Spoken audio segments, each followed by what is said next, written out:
Welcome to homework. All right. So we have C3H5F.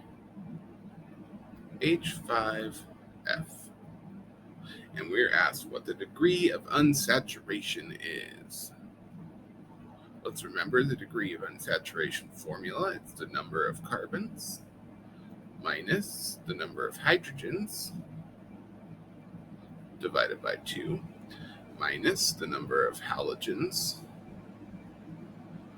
divided by 2 plus the number of nitrogens divided by 2 plus 1. All right, so for us, we don't have to worry about nitrogens, and the formula is simply 3 carbons minus 5 over 2 hydrogens minus 1 over 2 halogens, no nitrogens, plus 1 equals, and I see 3 minus 3 plus 1 equals 1. Okay, so our degree of unsaturation is 1. Now we're asked to draw all unique compounds that have this molecular formula and contain at least one pi bond.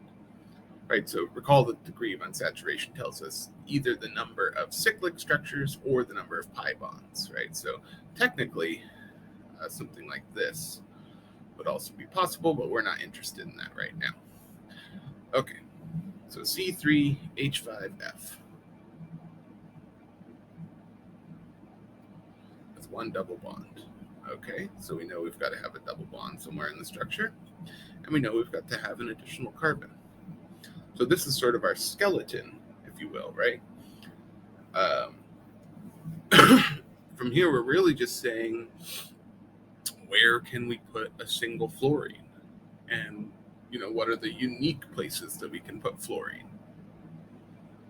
That's essentially what the question is. So I would argue that there are 4 unique places that we can put fluorine. And I'll draw this skeleton a few more times. And then we'll have a look at what those places are. Okay, so I'm going to draw the fluorine in green. So right off the bat, if we call this carbon 1, say 1, 2, 3, we can put fluorine on carbon 1 trans to the methyl or cis to the methyl, right? That's the 2 ways we can put fluorine on carbon 1. We can put fluorine on carbon 2, but as you can imagine, there's only one way to put it there, right? There's no option for anything else.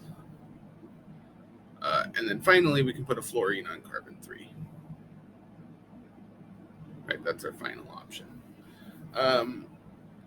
And you will find that you might think like, well, what if I draw it like this, and then I put fluorine here? Is that different? Then no, that actually ends up being exactly the same as, say, this structure, right? You'll find that once you've drawn this, that any other drawings of just the carbon backbone are going to be equivalent to this, perhaps just rotated in a way that isn't truly meaningful in terms of changing the chemistry. So this is your only option, and once you've done that, there's only 4 unique places to put fluorine.